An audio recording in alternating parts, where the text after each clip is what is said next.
नमस्कार, स्वागत है आपका रेड 7 न्यूज में। सबसे पहले गाजियाबाद की उस बड़ी खबर की जिसने पूरे इलाके को दहला दिया है।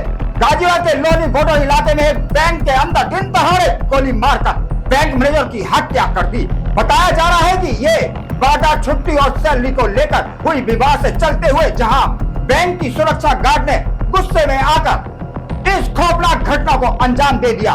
घटना के बाद बैंक में अफरा तफरी मच गई।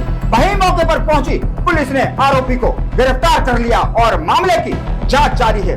आखिर कैसे बढ़ा ये विवाद इतना की पहुंच गया हत्या तक, और क्या है इस पूरे मामले की सच्चाई, बताएंगे आपको इस खास रिपोर्ट में। गाजियाबाद के लोनी बॉर्डर इलाके में एक बैंक के अंदर दिन दहाड़े हुई हत्या की इस घटना ने पूरे इलाके को दहला दिया। सोमवार दोपहर करीब 1:30 बजे के आसपास बैंक में कामकाज सामान्य तरीके से चल रहा था, तभी अचानक माहौल तनावपूर्ण हो गया। बैंक के सुरक्षा गार्ड रविंद्र हुड्डा, जो कि पूर्व सैनिक बताया जा रहा है, का बैंक मैनेजर अभिषेक शर्मा से छुट्टी और सैलरी को लेकर विवाद चल रहा था। बताया जाता है कि गार्ड कई दिनों से छुट्टी मांग रहा था, लेकिन उसे मंजूरी नहीं मिल रही थी। साथ ही उसकी सैलरी से कुछ रकम काटे जाने को लेकर भी वह नाराजी था। इसी बात को लेकर दोनों के बीच पहले भी कहासुनी हो चुकी थी, लेकिन उस दिन मामला अचानक ज्यादा बढ़ गया। दोपहर में गार्ड सीधे मैनेजर के केबिन में पहुंचा और दोनों के बीच फिर से बहस शुरू हो गई। देखते ही देखते गुस्सा इतना बढ़ गया कि गार्ड ने अपनी लाइसेंसी बंदूक उठाई और मैनेजर पर फायर कर दिया। गोली सीधे मैनेजर की छाती में लगी, जिससे वह वहीं गंभीर रूप से घायल होकर गिर पड़े। बैंक के अंदर मौजूद अन्य कर्मचारी और ग्राहक इस घटना से घबरा गए और अफरा तफरी मच गई। तुरंत पुलिस को सूचना दी गई और घायल मैनेजर को अस्पताल ले जाया गया, लेकिन इलाज के दौरान उनकी मौत हो गई। घटना को अंजाम देने के बाद आरोपी गार्ड मौके से फरार हो गया, जिससे पूरे इलाके में दहशत फैल गई।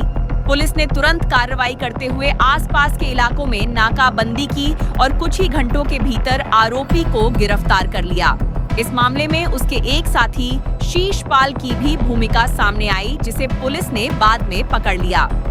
पुलिस ने हत्या का मामला दर्ज कर जांच शुरू कर दी है और यह पता लगाने की कोशिश की जा रही है कि विवाद पहले से कितना गंभीर था और क्या इस घटना की कोई पहले से योजना बनाई गई थी। सिद्ध बैंक में एक दोपहर में सूचना आई थी थाना लोनी बॉर्डर में। यहाँ के मैनेजर अभिषेक को इसी बैंक के गार्ड रविंद्र ने गोली मार दी है। इन्हें उपचार के लिए अस्पताल ले जाया गया है। अभी सूचना आई है कि उनका उपचार के दौरान मृत्यु हो गई है और गार्ड को पकड़ने के लिए हमारी टीम गठित की गई है और शीघ्र उसकी गिरफ्तारी कर ली जाएगी और पूछताछ करने के उपरांत और तहरीर प्राप्त होगी, इसके उपरांत हम लोग अन्य वैधानिक कार्रवाई कर रहे हैं। सर, बैंक में जब आप आए हैं तो प्राथमिक जो सूचना है मतलब क्या कारण रहा है गोली मारने? अभी तो यही बताया गया कि कुछ उससे कहास हुई थी। आज वो बैंक में आया नहीं था अपने ड्यूटी पर और मैनेजर से कुछ कहास हुई है, इसके दौरान उसके द्वारा गोली मारना जाना बताया जा रहा है। बाकी उससे मिलने के बाद पूछताछ के उपरांत ही सारी स्थितियाँ क्लियर हो पाएंगी। बंदूक सर अंदर थी या वो साथ लेकर आया था पहले? नहीं, बंदूक यहाँ पर जमा थी और वो बंदूक वहाँ से वापस लेकर के फिर उनसे बातचीत हुई। उसी दौरान कितने लोग थे साथ में? अभी तो उसी का नाम आया प्रकाश में, बाकी हम लोग और छानबीन कर रहे हैं और अगर कोई इसमें होगा तो उसका। दिन दहाड़े एक सुरक्षित माने जाने वाले स्थान पर इस तरह की वारदात ने सुरक्षा व्यवस्था पर भी सवाल खड़े कर दिए हैं। शुरुआती जांच में यही सामने आया है कि छुट्टी और सैलरी को लेकर बढ़ा तनाव ही इस हत्या की मुख्य वजह बना, लेकिन पुलिस हर एंगल से मामले की जांच कर रही है ताकि पूरी सच्चाई सामने आ सके। फिलहाल पुलिस पूरे मामले की गहराई से जांच कर रही है और आरोपी से लगातार पूछताछ जारी है ताकि ये साफ हो सके कि ये घटना केवल गुस्से का नतीजा नहीं थी या इसके पीछे कोई और वजह भी छिपी हुई है। लेकिन इस घटना ने एक बार फिर ये सवाल खड़ा कर दिया कि कार्यस्थल पर बढ़ता तनाव और छोटे छोटे विवाद अब खतरनाक रूप ले चुके हैं। इसका अंदाजा लगाना मुश्किल हो गया। फिलहाल के लिए बस इतना ही। इस खबर पर हर अपडेट के लिए बने रहिए रेड 7 न्यूज के साथ। जय हिंद, जय भारत, वंदे मातरम।